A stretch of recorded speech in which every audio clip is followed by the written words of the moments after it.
Tomato আর মুগের ডাল।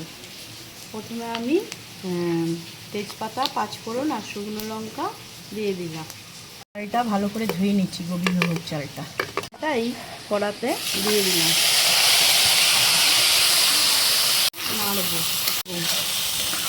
এই চালটাকে, এই যে ফোড়নটা দিয়েছি যে এর সঙ্গে ভালো করে এটা নেড়ে মিশিয়ে দেবো। তারপর এই টমেটোটা দেবো।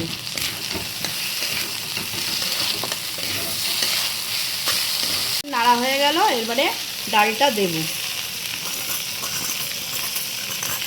বড় বাটির 1 বাটি চাল আর হাফ বাটি ডাল, ছোটো বাটি, এইটা দিয়ে আমি খিচুড়িটা করছি।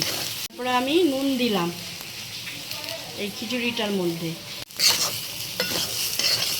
কিছুক্ষণ নাড়ার পর আমি জল দিলাম,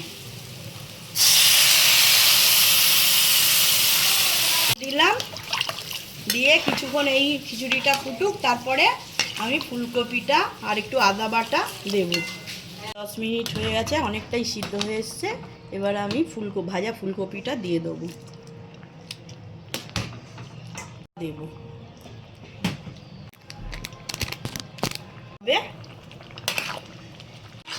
সব কিছু মিশিয়ে নিচ্ছে এগুলো, আর একটু সিদ্ধ হবে, কপিটাও সিদ্ধ হবে হলে তারপরে ঘি আর একটু চিনি দিয়ে এটা নামিয়ে নেব।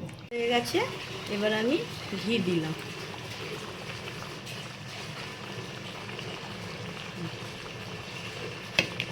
চিনি দেব।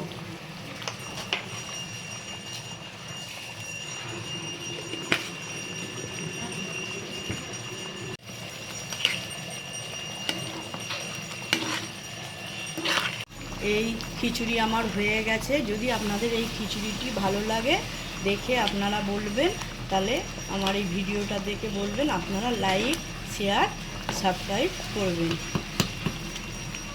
ধন্যবাদ।